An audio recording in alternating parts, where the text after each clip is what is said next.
Winfield Hall, 1917, midnight. Frank Woolworth wanders through gold-leaf corridors in Napoleon's uniform, while his wife sits locked away, her mind gone. Behind the $13 million marble, a family was systematically being destroyed by its own fortune. If you enjoy deep investigations into Gilded Age architecture, please like and subscribe. There is more coming. The diagnosis begins not in Manhattan. It begins in the frozen fields of upstate New York. Cold dirt, a failing farm, and a humiliation that would take 40 years to answer. That is where Frank Woolworth was made. Not in the boardrooms, not in the marble lobby, not in the Imperial Capitol 60 stories above Broadway. In the frozen fields, carrying a wound he could never name and could never stop building monuments to.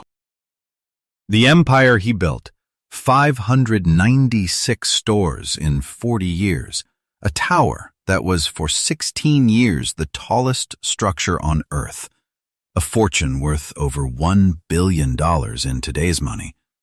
All of it began with a humiliation and ended with a family that could not find each other inside the house he bought them. This is not a story about success. This is a diagnosis. Rodman, New York, 1852. The town barely exists today. In the 1850s, it barely existed then. John Hubble Woolworth farmed land that never quite yielded what it promised. His wife, Fanny McBriar, ran the household with a precision her husband rarely matched. Their second son, Frank Winfield Woolworth, was born April 13, 1852. He was named for Charles Sumner, the abolitionist senator beaten unconscious on the Senate floor 2 years before Frank's birth. The name was an aspiration. The farm was a reality. Frank did not fit the farm. From the time he was 4 years old, he arranged the kitchen shelves into a pretend store, priced everything, organized by category, stood behind the counter and waited for customers who never came. On the edge of Rodman sat the Bonaparte estate, a crumbling property once owned by Joseph Bonaparte, Napoleon's elder brother and former king of Spain. Frank walked past it regularly. He was already collecting the symptoms of what would one day become a full diagnosis. By his early teens, Frank had decided he wanted no part of the farm. He wanted to be in commerce. Fanny had sharper instincts than John, a better eye for which of her children might actually escape. She paid for Frank to attend a bookkeeping course in Watertown. She paid not in cash, but in the family pony and trap. In Watertown, Frank encountered the world the farm had not prepared him for. On his first free afternoon, he walked into a dry goods store on the main street. He saw a scarf he wanted. It cost 50 cents. The clerks watched him examine it, calculate, and put it back. They laughed. Not loudly, but enough. Frank left.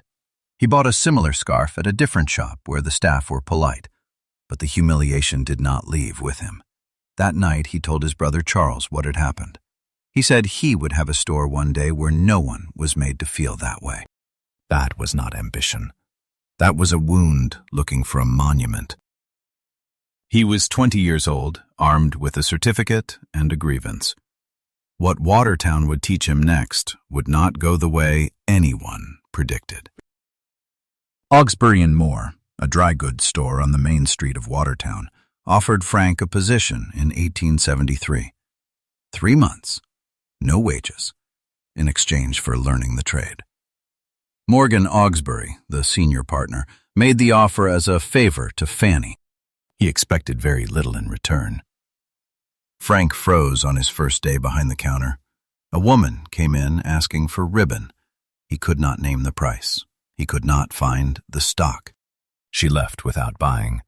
Augsbury watched from the back room and said nothing. But Frank noticed something in those early weeks that the other clerks had stopped seeing. The customers didn't want to be sold to. They wanted to touch the merchandise, turn it over in their hands, and decide for themselves. Every time a clerk hovered, a sale died. Every time Frank arranged a table with a single item, a single price, visible from across the room, customers walked directly to it. The product was selling itself. He stayed at Moore's for 6 years. His wages started at $10 a week and eventually fell to $8, roughly $200 in today's money. In his 3rd year, he collapsed from exhaustion and spent 6 months recovering at his parents' farm. His mother nursed him. His father waited for him to give up on commerce. Frank went back to Watertown. In 1876, he married Jenny Creighton, a seamstress from Picton, Ontario, who had come to Watertown looking for work. She was practical, steady, and unimpressed by pretension. They were, by most accounts, happier in those years than they would ever be again. On his last day at Moore's, Frank was asked to manage a clearance sale. He arranged everything on a single table, fixed prices, every item 5 cents. The table sold out in an afternoon.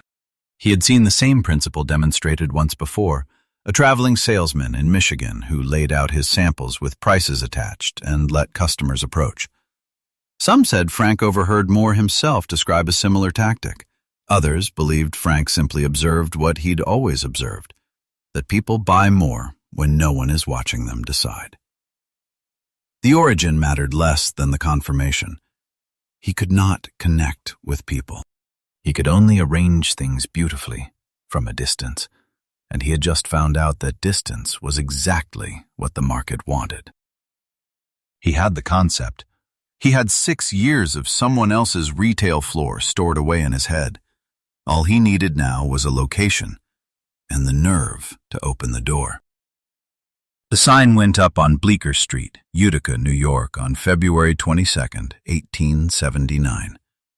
The space measured 13 feet by 20. Everything inside was priced at a nickel. The first days were promising. Customers came in, picked things up, turned them over in their hands, and bought. The novelty of walking into a place where every price was known drew people through the door. But the novelty faded. The location was poor. Foot traffic thinned. Within a few weeks, the operation was finished. Frank paid back what he owed, packed up the sign, and left. He did not, however, pack up the idea. What had failed in Utica was the address, not the principle. Frank remained certain of that. A friend suggested Lancaster, Pennsylvania, deep in the heart of Pennsylvania Dutch country, where thrift was a cultural value, and a 5-cent bargain might land differently. Frank hauled the same sign across state lines and reopened on North Queen Street on June 21, 1879.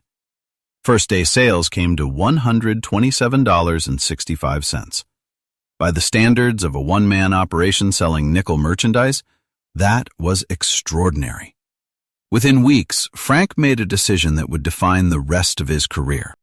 He added a second tier of goods priced at 10 cents. The expanded range meant he could carry items with real household utility, not just novelties and trinkets. Customers who came in for a 5-cent comb left with a 10-cent set of napkins. The average transaction doubled. Lancaster held. The store turned a profit. Frank brought in his brother Charles to manage a second location in Harrisburg. That one struggled with a difficult landlord and closed. A third attempt in York, Pennsylvania lasted only months before it too folded. The pattern was brutal.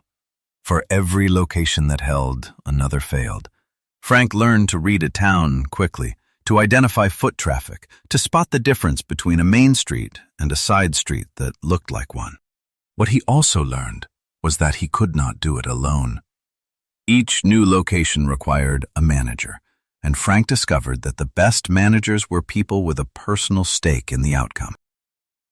He began recruiting partners from the circle he already knew, former colleagues from Moore's shop, family members who understood the work, men who would invest their own savings alongside his merchandise and split the profits. Every new opening was a small partnership, and every successful partner became a node in a growing network. By 1889, a decade after the Utica failure, Frank Woolworth had 12 profitable locations across Pennsylvania, New York, New Jersey, and Connecticut. Sales had increased by 240%. By 1900, the chain had grown to 59 outlets, with annual revenue exceeding $5 million, roughly $155 million in today's money. The red storefront had become recognizable. The 5 and 10 format had proven it could work in small towns and mid-sized cities alike. And Frank, the young man who could not sell a bolt of cloth to save his career, had built something no single salesman could have matched. A system, a machine that moved merchandise by removing every barrier between the product and the customer. But he was still buying through wholesalers, still paying middlemen, still watching margins shrink on his most popular lines. The next step would require a different kind of ambition. Not more locations, more control. The move to Manhattan came in 1886. Frank needed to be closer to the wholesale suppliers clustered around New York's commercial waterfront, and he needed a central office from which to direct what was becoming too large for one man to oversee by letter and rail. He rented space on Chambers Street in Lower Manhattan and began writing daily dispatches to every manager in the chain. The letters were detailed, specific, and relentless. Which items were selling, which were not, how the windows should look, how the counters should be arranged. He prescribed the layout of each location down to the placement of merchandise on individual tables, and he expected compliance. Managers who performed well received praise and bonuses. Those who did not received a visit from Frank himself. He had developed a habit of walking into his own outlets unannounced and pocketing merchandise without paying to see whether the staff noticed. Those who caught him were sometimes rewarded. Those who did not received a conversation they preferred not to repeat. But the real breakthrough in those early Chambers Street years was not organizational. It was about supply. Frank had been buying through wholesalers, paying their markup, watching his margins compress as the chain grew. When he decided to stock candy, he went around the middlemen entirely and purchased directly from the manufacturers. The savings were immediate and substantial. The manufacturers, in turn, were willing to cut prices for a buyer who could guarantee volume across dozens of locations. Frank applied the same approach to other product lines. Within a few years, he was sourcing goods from factories across the United States and Europe, often taking an entire production run at a negotiated rate. This was the shift that transformed the 5 and 10 from a clever retail concept into an industrial operation. Volume purchasing gave Frank leverage that no individual shopkeeper could match, and it attracted attention from the men he had trained. The partner managers who had opened locations on Frank's behalf in the 1880s had learned his methods well. Several had grown ambitious enough to strike out on their own. They launched independent chains, same format, same pricing, same red facade. Rather than fight them, Frank did something counterintuitive. He organized them. The arrangement became known as the Friendly Rival Syndicate. Each chain operated under its founder's name, set its own strategy, competed with the others for territory. But they pooled their buying power through Frank's purchasing office, shared information on what sold, and carried much of the same merchandise. The rivals looked alike from the outside, the red facades, the open counters, the fixed prices. Inside, they were separate businesses, run by men who owed their start to the same dry goods operation in Watertown. The key figures were Frank's own people. His cousin Seymour Horace Knox had built a chain of over 100 outlets. Fred Morgan Kirby controlled 84 more. Earl Perry Charlton ran 48, concentrated in Canada and the western states. Charles Woolworth, Frank's quieter brother, managed 14.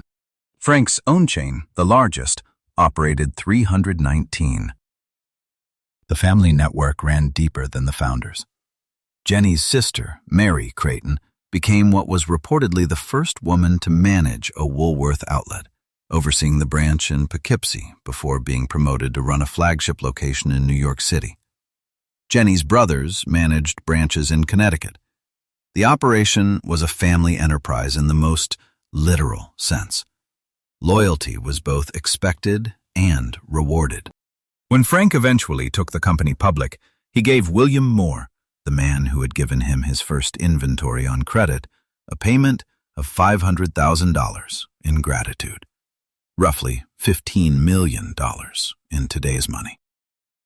By 1900, the Syndicate collectively dominated the American market for low-priced goods, but the structure had a weakness. 5 independent chains meant 5 separate corporate entities, each vulnerable to acquisition by an outsider. In 1905, Frank incorporated his own chain as F.W. Woolworth and Company. It was a defensive move. The other syndicate members followed. The final step came on November 12, 1911. Frank persuaded all 4 rivals to merge their operations into a single corporation under the Woolworth name. The agreement brought 596 locations under one roof, with $65 million in combined capital, roughly $2 billion in today's money. Frank became president. Knox, Kirby, Charlton, and Charles each took a seat as vice president. It was the largest retail consolidation in American history. The farm boy from Rodman now controlled a commercial empire stretching from the Atlantic seaboard to the Rocky Mountains. He had done it without a single bank loan, without a single share sold to the public at large, without ever learning how to sell a customer a yard of fabric. He had learned how to build something that did the selling for him, a machine, and that machine now needed a throne. What he intended to build there would not be an office tower. It would be a declaration. The Metropolitan Life Insurance Tower had just risen to 700 feet on Madison Square, claiming the title of the world's tallest structure. Frank looked at it. Then he looked at his architect's drawings, and the numbers started climbing. He had already acquired the entire block, quietly through a real estate agent named Edward Hogan, telling no one outside his immediate circle what he intended. The site faced City Hall Park, one of the few open spaces in lower Manhattan where a tall structure could be seen from a distance rather than swallowed by the buildings around it. His original idea was modest by the standards of what would follow.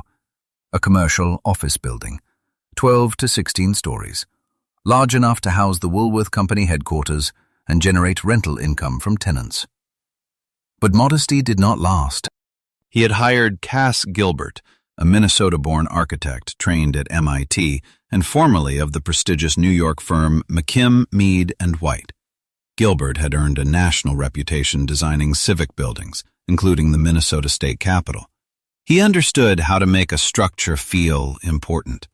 Woolworth sent him to London to study the Houses of Parliament and the Victoria Tower, with instructions to bring back something that carried the same weight. Gilbert delivered. His design grew from 20 stories to 40, then higher. By the time Woolworth finished pushing, the plans called for 60 stories reaching 792 feet. Every vertical line in the facade would pull the eye upward. The exterior would be clad in cream-colored architectural terracotta, with Gothic ornaments scaled large enough to read from street level. Finials, arches, and gargoyles would reference the medieval cathedrals of Europe. The building would look like it belonged to an older, grander civilization, while its skeleton was pure 20th century engineering. That skeleton required 69 pneumatic caissons, driven 100 to 120 feet through Manhattan clay and sand to reach solid bedrock. The steel frame rose fast. Workers topped out the structure on July 1, 1912, 2 weeks ahead of schedule. Frank watched every stage of the construction. He involved himself in details that most clients left to the architect. Marble in the lobby, mosaics on the vaulted ceilings, stained glass filtering light from above. Then he wanted it taller. Then he wanted it taller still. The cost escalated from an initial estimate of $5 million to a final figure of $13.5 million, roughly $420 million in today's money. Goldman Sachs refused to finance the project. Frank paid for everything himself. Cash. No mortgage, no bonds, no outside investors with leverage over the design. The official record tends to pass over quickly the men whose hands actually built it. Men who had learned their trade in the workshops of Naples and Krakow, who crossed the Atlantic and found themselves shaping gargoyles for a nickel store merchant. A man determined to build a cathedral. Their names do not appear on the building. The Byzantine mosaics covering the lobby ceiling were executed using the Guastavino vaulting technique, a Spanish structural method brought to New York by Rafael Guastavino Sr. and his son. Skilled tile setters applied it from scaffolding 18 stories above the lobby floor. The glass tesserae, each piece set by hand, were laid by workers earning $2 a day, roughly $65 in today's money. On the day the building opened, their names were not in the newspapers. The grand opening took place on April 24, 1913. President Woodrow Wilson, seated in the White House, pressed a telegraph button at the appointed hour. 80,000 incandescent bulbs fired simultaneously, illuminating the tower from base to crown. The effect, seen from across the East River and from ships in the harbor, was described by Scientific American as a great crystal of flaming light. The Reverend S. Parks Cadman, standing in the lobby and looking up at the barrel-vaulted ceiling with its Byzantine mosaics, declared it the Cathedral of Commerce. Cass Gilbert had placed sculpted caricatures on the ceiling beams of the entrance hall. One showed Frank Woolworth hunched over a pile of coins, counting his nickels. Frank reportedly considered these his favorite features in the entire structure. The man mocked for paying in loose change now presided over the highest occupied point on earth, and he had paid for it the same way, coin by coin. He called his private office inside the tower his imperial capital. The choice of words was not accidental.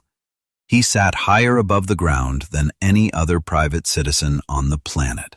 From that desk, marble and gold leaf on all sides, he directed a chain of over 1,000 locations. But the view from the top floor did not extend to the rooms of his own house, where things were beginning to fall apart. He had spent 30 years learning to arrange everything with perfect precision. The store counters, the supply chains, the architecture. He applied the same logic to his family, purchasing townhouses for each of his 3 daughters on the same block of Fifth Avenue, positioning them close enough to visit and far enough to ignore. It looked orderly from the outside. It was not orderly from the inside. Helena was the eldest, born in 1878. She married Charles Edward McCann, a former assistant district attorney, in 1904. It was a solid match. McCann came from money, but not scandal. Helena settled into a life of philanthropy and quiet stability on Long Island. She bore 3 children, stayed out of the press, and spent her inheritance wisely. Of the 3 Woolworth daughters, she would be the only one to escape, more or less, intact. Edna came next. Born in 1883, she was quieter than her sisters, more introverted, and more vulnerable. In 1907, she married Franklin Laws Hutton, a young financier connected to the brokerage firm that would later carry his family name. Frank Woolworth had reservations about the match. Hutton was charming and ambitious, but there were already whispers about his fidelity. The reservations were overruled. The wedding went ahead. Jessie, the youngest, born in 1886, presented a different problem.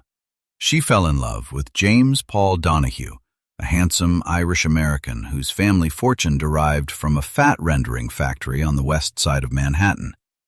The source of the money appalled Frank Woolworth. He begged Jessie not to marry him. She married him anyway. Frank forgave her within months, as he always did with his daughters, and added a townhouse to the collection.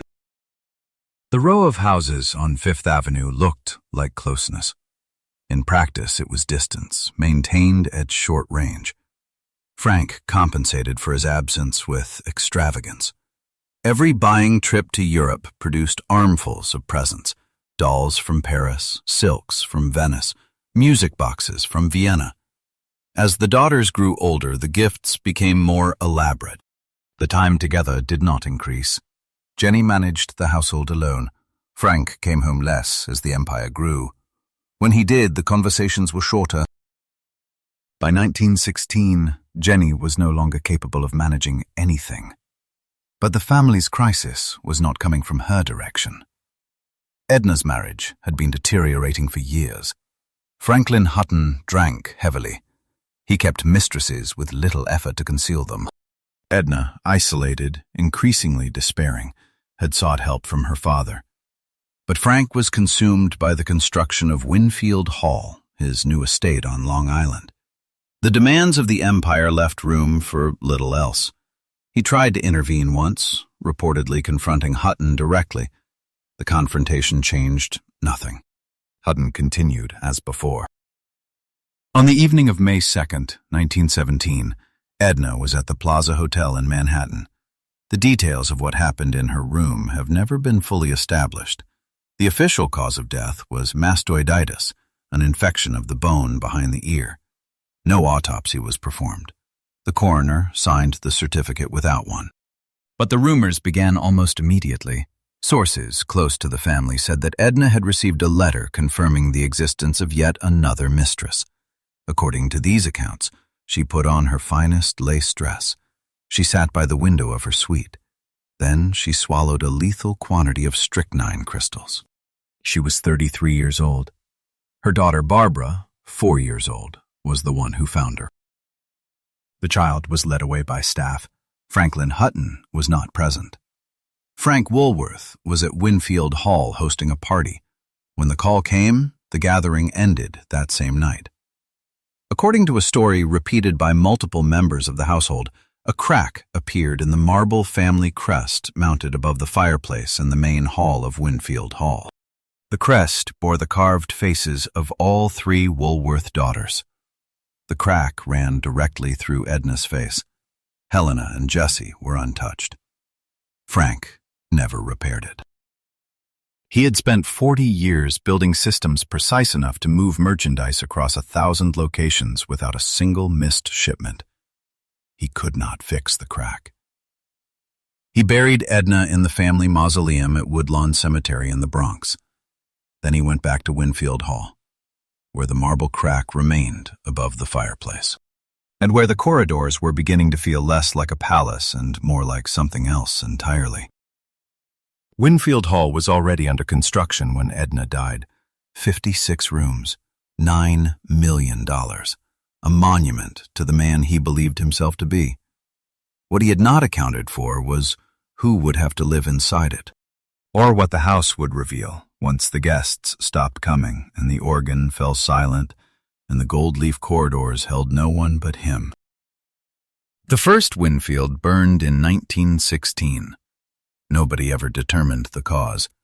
Frank Woolworth had purchased the property 2 years earlier, a 16-acre estate on the bluffs of Glen Cove overlooking Long Island Sound.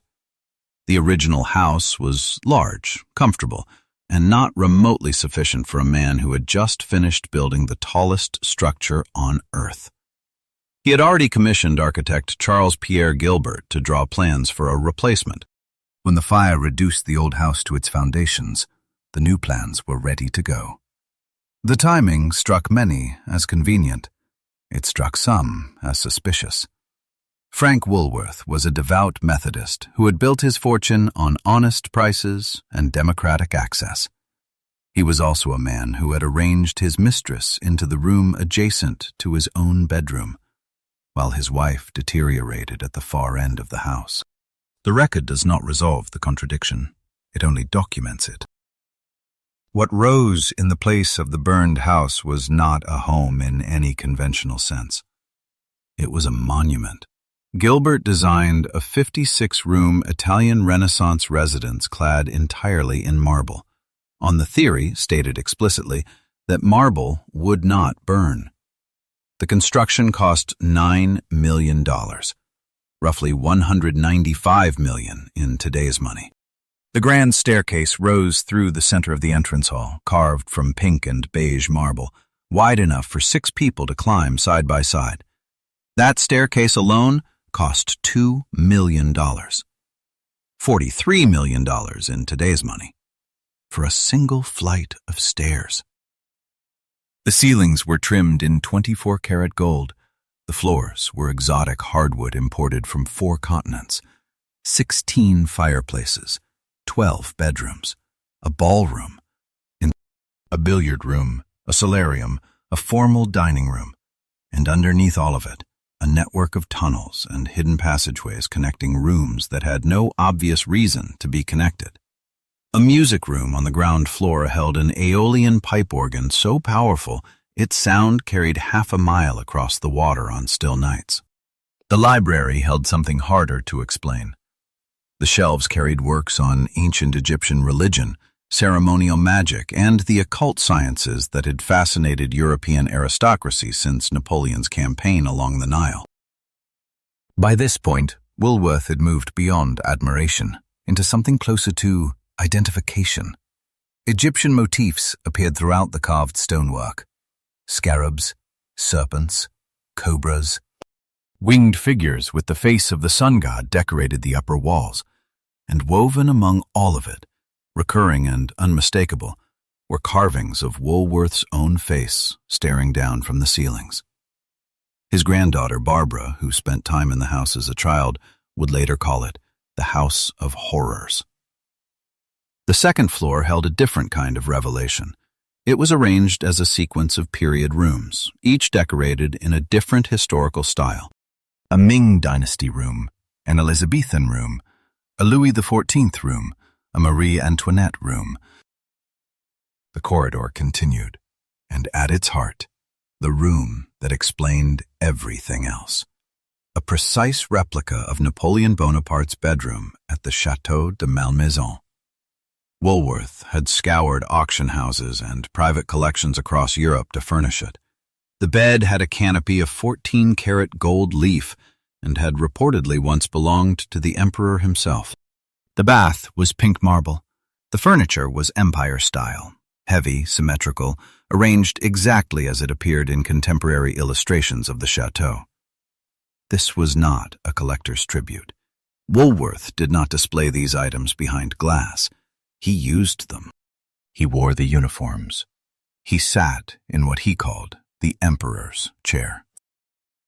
According to those who worked in the house, he spent hours alone in that room with the door closed, surrounded by the possessions of a man who had been dead for nearly a century. Adjacent to his suite was the Empress Josephine room, decorated in the style of Napoleon's first wife. Connected to Woolworth's bedroom by a passage that the household referred to with characteristic understatement as the private corridor. The room was not occupied by Jenny Woolworth. According to multiple accounts, it was occupied by Woolworth's mistress. Jenny's own bedroom was at the opposite end of the house. No gilding, no historical motif, no passage to anyone. A plain room. The contrast was not subtle, and it was not accidental. The entrance to the estate was framed by a stone archway modeled on the Arc de Triomphe. The driveway, lined with life-sized Grecian statues, led visitors past the formal gardens. 70 gardeners maintained those grounds. An additional crew of 75 ran the house itself. Woolworth presided over all of it with the conviction that he was not merely imitating Napoleon but continuing his work. Several people close to him reported that he believed himself to be the emperor reincarnated, a claim he appears to have made without irony. Whether this was genuine delusion, theatrical eccentricity, or something in between, the house made it physical. Every surface, every room, every hidden passage expressed a single interior world. The interior world of a man who had grown up on a failing farm in upstate New York, who now lived inside an imperial fantasy built from nickels and dimes. The organ played at night. The golden ceilings reflected candlelight. The carved face of the owner watched from above. And somewhere, at the far end of the house, behind a door that rarely opened, Jenny sat alone and recognized nothing. The fantasy required maintenance. Every surface polished, every fireplace lit, every morning of every year. Not by the emperor, by the people he never mentioned. The garden crew alone numbered 70 men for 16 acres of formal grounds. Grecian statues to keep clean, boxwood hedges trimmed to military precision, gravel raked, flower beds rotated by season. 75 more ran the house itself, housemaids who rose at 5 in the morning to light the 16 fireplaces before the corridors grew cold. Footmen who polished the pink marble staircase, the $2 million staircase, by hand, on their knees every day. Kitchen staff who prepared meals for a household that often held fewer than a dozen people at the table. A chauffeur for each of his automobiles, a groundskeeper for each section of the formal garden, an organist on call for the evenings when Frank wanted the Aeolian to play. What did these people earn? In 1917, a domestic servant at a Long Island estate could expect between $6 and $10 a week, roughly $160 to $260 in today's money. The women working Frank's store counters numbered 40,000. Their nickels and dimes had paid for the $2 million staircase. Each of them earned $8 to $10 a week. The staircase they funded cost more than 3,000 years of their combined wages. They were not mentioned in the Cathedral of Commerce brochure. They were not acknowledged at the grand opening. When President Wilson pressed the telegraph button and 80,000 bulbs fired simultaneously, nobody noted that the wages of his countergirls had paid for every last one of them. Frank Woolworth believed he had built his empire by treating customers with respect. The customers, not the people behind the counters, not the ones maintaining the 16 fireplaces in the house he barely slept in, not the woman at the far end of the hall whose devotion had carried him through every year before the empire existed. 145 people keeping the illusion alive every single day. The man they maintained was running out of time, and in a final irony that the house itself seemed to have scripted, the emperor, who had controlled every variable of his empire for 40 years, would be brought down not by a rival, not by a market crash, not by an heir demanding what was his, by a tooth. In 1916, around the time Jenny's condition became impossible to ignore, Frank promoted a young man named Hubert Templeton Parson to general manager of F. W. Woolworth and Company. Parson had joined the firm as a bookkeeper in 1892, barely out of his 20s. He had risen through the ranks by being efficient, loyal, and always available. Frank treated him like the son he never had. Then, Parson began to compete. He built a mansion on Fifth Avenue that was by several accounts larger than Woolworth's own. He purchased a country estate in Long Branch, New Jersey, called Shadow Lawn, which was grander than Winfield Hall. When Woolworth bought a new automobile, Parson bought a newer one, complete with a uniformed chauffeur. The mimicry was so persistent and so deliberate that people inside the Woolworth organization began talking about it openly. Frank had controlled every detail of his empire for 40 years. Now he had a subordinate rehearsing for the role of successor. Frank did not fire him. He did not confront him. He withdrew. After Edna's death in May of 1917, something in Frank's constitution broke. Violent mood swings, weeks of near-total collapse, days spent alone in the Napoleonic bedroom at Winfield Hall, seeing no one, the door closed. The staff learned to read the signs and to stay clear when the door was closed. His physical health deteriorated in parallel. He had suffered digestive problems for years. A bout of what may have been typhoid in the late 1880s had left a constitution that never fully recovered. But the most dangerous weakness was the one he refused to address. Frank Woolworth was terrified of dentists. The fear was lifelong, irrational, and absolute. He would not submit to an examination. He would not allow instruments near his mouth. By 1918, several of his teeth had decayed badly. At least one had become severely infected. His doctors urged him to seek treatment. He refused. On April 5, 1919, 3 days after leaving his desk at the Woolworth building for what would prove to be the last time, the infection reached his bloodstream. Sepsis set in quickly. Frank Woolworth died at Winfield Hall on April 8th, 5 days before his 67th birthday. The obituaries described him as a devoted Methodist, a self-made titan, a champion of the common customer.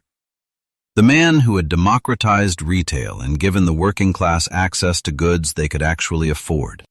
All of that was true.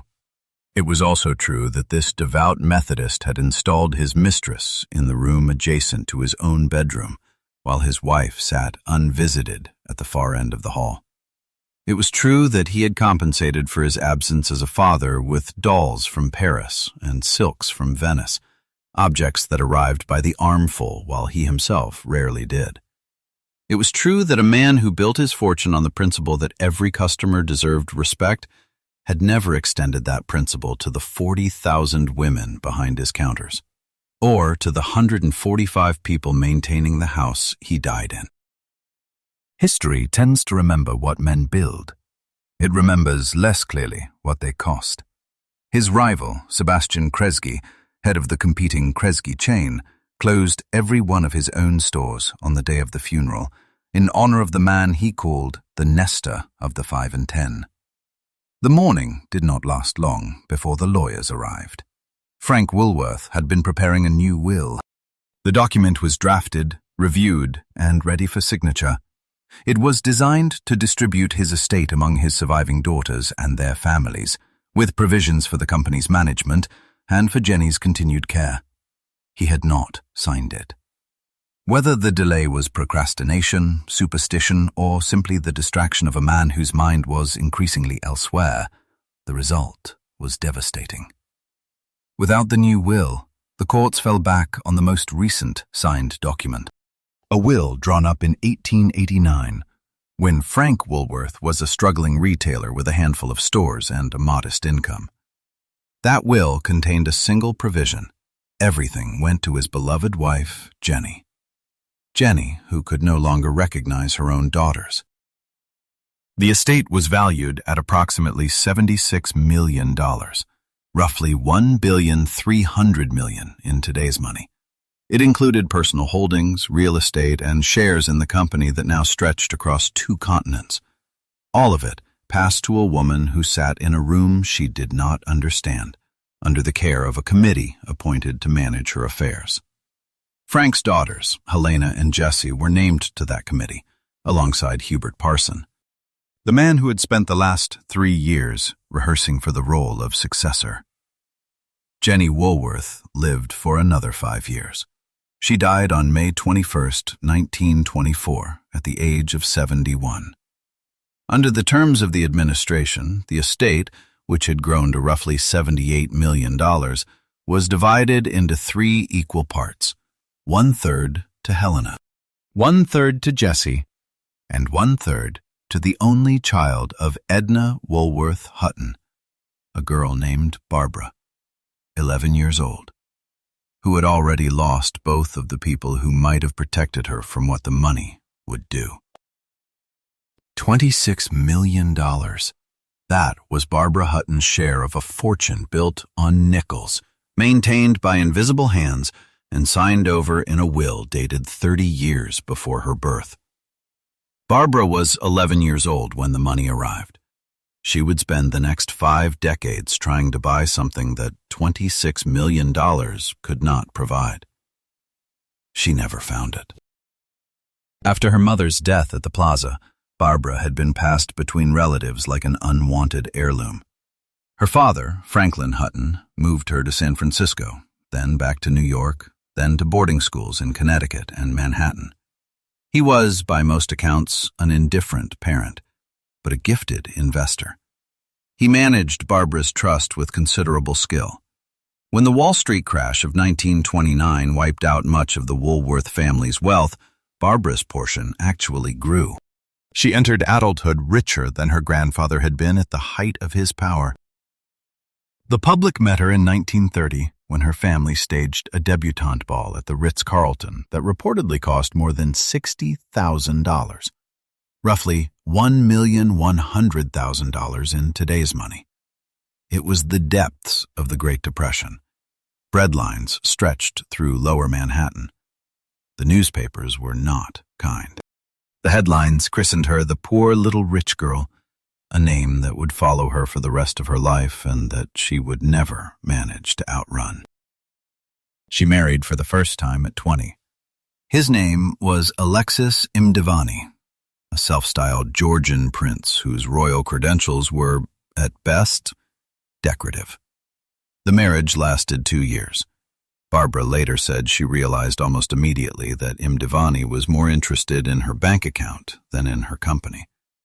The divorce settlement cost her between $2 and $3 million, depending on which lawyer was counting. Roughly $55 million in today's money, for a marriage that lasted 2 years. A second husband, Count Kurt von Haugwitz-Reventlow, was a Danish aristocrat with a longer name and a shorter temper. They married in 1935. Their son, Lance, was born the following year. The marriage collapsed not long afterward. Barbara fought a bitter custody battle across multiple countries. The press covered every hearing. The third marriage was the one the world remembers. In 1942, Barbara Hutton married Cary Grant. On paper, they were the most glamorous couple in America. He was the biggest movie star of the era. She was the richest woman most people had ever heard of. The tabloids called them Cash and Carey. The marriage lasted 3 years. Grant was the only one of her 7 husbands who refused alimony. There were 4 more after him: a prince, a diplomat, a baron, and another prince. Each marriage followed a pattern Barbara seemed unable to break: infatuation, extravagance, disillusionment, separation. She gave lavishly to each husband, funded their lifestyles, absorbed their debts, and emerged from each divorce diminished in fortune and in confidence. Between marriages, she moved between hotels: Paris, London, Tangier, New York, never settling, never alone for long, and never quite able to explain what she was looking for. Her closest companion through most of it was her cousin, Jimmy Donahue, Jesse's younger son. Jimmy had inherited his own share of the Woolworth estate and burned through it with equal enthusiasm. He was charming, reckless, and plagued by addictions that would eventually consume him. He and Barbara understood each other in the way that only 2 people raised inside the same wreckage can. Barbara was capable of extraordinary generosity. During the Second World War, she donated her London mansion, Winfield House, to the United States government. It would serve as the official residence of the American ambassador to the Court of St. James's. The gift was worth tens of millions of dollars. She funded hospitals, schools, and relief programs in countries she had visited. She gave money to strangers who showed her kindness, sometimes in amounts that startled even her advisors. But the spending never stopped, and the fortune was not infinite. By the early 1970s, Barbara was living on a diminishing trust, selling jewelry and property to cover her expenses, relying increasingly on people whose interest in her was conditional on her ability to pay for dinner. Then, on July 24, 1972, her son Lance was killed. He had been a passenger in a small Cessna, scouting property near his home in Aspen, Colorado. An inexperienced pilot flew into a blind canyon during a thunderstorm. Lance was 36. He had built a successful motor racing team in the 1960s, designing a car called the Scarab that had beaten Ferraris on American circuits. By the accounts of those who knew him, he was one of the few genuinely stable people in Barbara's life. His death broke something that the marriages and the money had only bent. Barbara Hutton spent her final years at the Beverly Wilshire Hotel in Los Angeles. Frail, largely confined to a suite, attended by a small circle of staff. She died on May 11th, 1979. She was 66. One biographer wrote that at the time of her death, $3,500 was all that remained of the Woolworth fortune, roughly $15,000 in today's money. Others disputed the figure. No one disputed the trajectory. The girl who had inherited $26 million, roughly $450 million in today's money, had spent nearly all of it searching for something the money could never buy. She was interred beside her mother and her grandparents in the Woolworth vault at Woodlawn. The vault held 4 generations of a family undone by its own fortune. Frank's empire, meanwhile, was still operating, still selling, still carrying his name above the door. But something had shifted inside those stores, something that the balance sheets could not measure, and that Frank Woolworth, in 80 years of retail logic, had never thought to account for. On the afternoon of February 1st, 1960, 4 freshmen from North Carolina Agricultural and Technical State University walked into the F.W. Woolworth store at 132 South Elm Street in Greensboro. Their names were Ezell Blair Jr., Franklin McCain, Joseph McNeil, and David Richmond. They were 18 and 19 years old. They had been planning this since Christmas, when McNeil was refused a hot dog at the Greyhound bus station in town.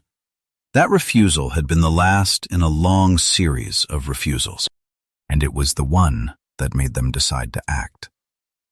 They entered the store. They bought toothpaste at the main sales counter. They kept the receipt. Then they walked to the 66-seat lunch counter at the back of the store and sat down. The lunch counter was for white customers only. Black customers could buy merchandise anywhere else in the store. They could not sit at the counter. They could not order coffee. They could not eat a donut on a plate. The 4 freshmen knew this. They sat down anyway. A white waitress told them the counter did not serve Negroes. Blair replied that he had just been served 2 feet away. The waitress repeated the policy. The students did not move. The store manager, Clarence Harris, was called. He asked them to leave. They stayed. The police arrived, looked at 4 young men sitting quietly on stools with a receipt in hand, and determined that no law had been broken. There was nothing they could do. The 4 stayed until the store closed that evening. They went back to campus. The next morning, they returned with 20 more students. The day after that, more than 60. By February 5th, more than 300 demonstrators filled the store, spilling onto the sidewalk outside. By the following week, the protest had drawn national press coverage. Similar sit-ins were erupting in Winston-Salem, Durham, Raleigh, and Nashville. Within 3 months, sit-ins had spread to 55 cities across 13 states. Students who had read about Greensboro in the morning paper decided not to wait. That April, at Shaw University in Raleigh, the movement formalized itself as the Student Nonviolent Coordinating Committee. The Woolworth Company's response was slow, confused, and expensive. Headquarters in New York left the decision to individual store managers. Clarence Harris was caught between corporate indifference and a protest that grew larger every week. He shut down the lunch counter in stretches and tried to wait the students out. It did not work. A comprehensive boycott gutted his sales. By midsummer, losses at the Greensboro location had passed $200,000. Harris's own salary had been cut for failing to meet targets. On July 25, 1960, Clarence Harris gave in. He did not make a public announcement. He did not call the press. He asked 4 of his own black employees to change out of their work uniforms and sit down at the lunch counter as customers. Their names were Geneva Tisdale, Susie Morrison, Antha Jones, and Charles Bess. They ordered, they were served, they ate. The integration of Woolworth's lunch counters began not with a handshake between executives, but with 4 employees removing their aprons and sitting down. Frank Woolworth had built his chain on a simple idea: that price should be fixed, access should be open, and no customer should feel unwelcome. 60 years after his death, his own company had to be forced by 4 teenagers with a toothpaste receipt to live up to the principle he claimed to have built it on. The sit-in movement accelerated the desegregation of public accommodations across the South. It became one of the defining actions of the American Civil Rights Movement. The Greensboro Woolworth served all customers at its lunch counter for another 3 decades. When the store finally closed in 1993, a section of the counter was donated to the Smithsonian Institution's National Museum of American History. The building itself became the International Civil Rights Center and Museum. Geneva Tisdale, one of the 4 employees asked to sit down on that July morning in 1960, was still working at the store the day it closed. She had been there on February 1st when the students sat down. She was there on July 25th when she became one of the first black customers served. And she was there on the last day, 33 years later, when the doors shut for good. The doors that shut in Greensboro in 1993 were not the last to close. By then, the entire Woolworth chain was in the process of a slow, managed disappearance. Not sudden, not dramatic. The kind of ending that arrives in quarterly reports and board meetings and press releases written in the language of transformation and strategic repositioning. The kind of ending Frank Woolworth would not have recognized. The companies that killed Woolworth did not invent anything new. They simply took Frank Woolworth's original ideas: fixed prices, open displays, high volume, thin margins, direct purchasing from manufacturers, and executed them on a scale his successors never matched. Kmart opened its first discount store in 1962. Walmart opened the same year in Rogers, Arkansas. Target followed in Roseville, Minnesota. All 3 understood what Frank Woolworth had understood in 1879, that ordinary people would buy more if prices were low enough and the experience was convenient enough. But where Woolworth's company had grown cautious, these new competitors grew fast. They built larger stores. They moved into the suburbs. They invested in logistics and supply chain management at a pace that left the old 5 and 10 model behind. For a time, the numbers still favored Woolworth. At its 100th anniversary in 1979, the F.W. Woolworth Company was recognized as the largest variety store chain in the world. By 1982, it operated more than 8,000 stores worldwide. But the scale was misleading. The stores were aging. The merchandise felt dated. The lunch counters that had once been the social center of small-town American life were losing customers to fast food chains. The most consequential decision of that era had nothing to do with variety stores. In 1963, the company purchased the Kinney Shoe Corporation. 11 years later, in September of 1974, Kinney opened a specialist athletic footwear store inside the Puente Hills Mall in the City of Industry, California. They called it Foot Locker. Nobody at the time could have guessed that this single storefront in a California mall would outlive everything else the Woolworth Corporation had built. Through the 1980s, the parent company tried to reinvent itself, launching dozens of specialty retail formats, jewelry stores, cold weather outfitters, casual shoe shops, even Burger King franchises. The strategy produced activity, not coherence. Meanwhile, Foot Locker grew steadily, carried by explosive consumer demand for branded athletic shoes and a culture beginning to treat sneakers as identity. By the mid-1990s, Foot Locker had become the company's dominant source of profit. The variety stores still carrying the Woolworth name were bleeding money. On July 17, 1997, the last Woolworth stores in the United States closed their doors. That same year, Walmart was added to the Dow Jones Industrial Average. It took the spot that had belonged to Woolworth. 3 beats. First, the stores closed. Second, Walmart took the seat. Third, the company erased the name. In 1998, the company renamed itself the Venator Group, a Latin word meaning sportsman. The following year, it moved its headquarters out of the Woolworth building on Lower Broadway into offices on 34th Street. The tower that Frank Woolworth had commissioned, paid for entirely himself, and called his Imperial Capital, the company's home for 86 years, was left behind. In 2001, the transformation completed. The company changed its name to Foot Locker Incorporated. The last corporate trace of the Woolworth name had been erased from the company Frank built. The empire that had begun with a sign on Bleecker Street and a 5-cent table now sold running shoes to people who had never heard of a 5 and 10. And in May of 2025, Dick's Sporting Goods announced the acquisition of Foot Locker for $2.4 billion. The sale completed that September.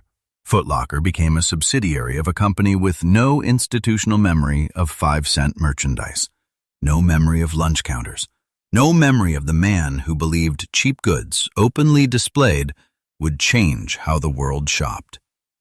He had been right. He was simply the first. The tower is still standing.